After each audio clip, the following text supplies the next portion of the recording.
I'm Cape Joel, and this is Comic Smack, your weekly, daily, all the time, anytime comic show where I give you your fix of everything you need to know from the world of comic books and superheroes. And on today's show, we're taking a closer look at Civil War II, The Amazing Spider-Man, issue number 3. Clash has moved against Spider-Man, but is he friend or foe? Let's find out together, shall we, as we hop on into this newest issue.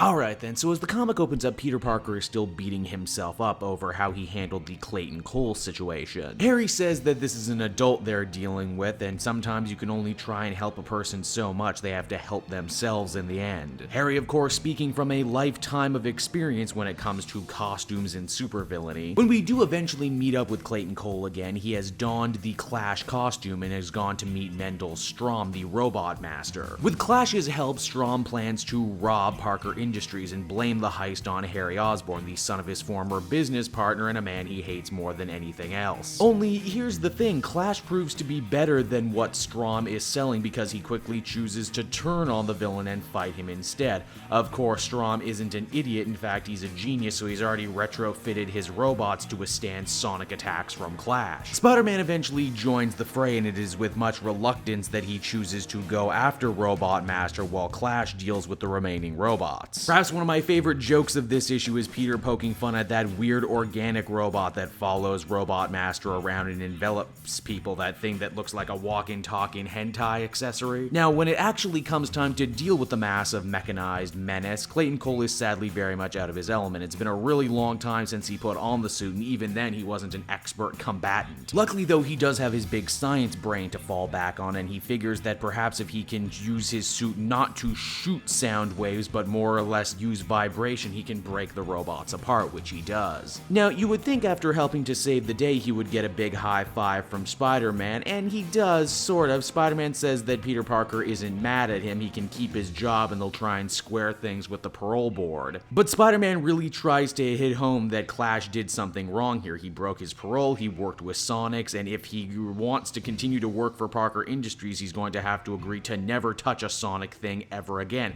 even though that's what Clayton Cole is a master of and an expert in, so Spider-Man might as well be asking him to chop off one of his hands. As you might have guessed, Cole doesn't take too kindly to this, and Spider-Man only makes it worse when he says, hey, you know, lots of good people, Harry Osborn, Tony Stark, they had their own demons, but you know, they were able to overcome them only because their friends were able to help them.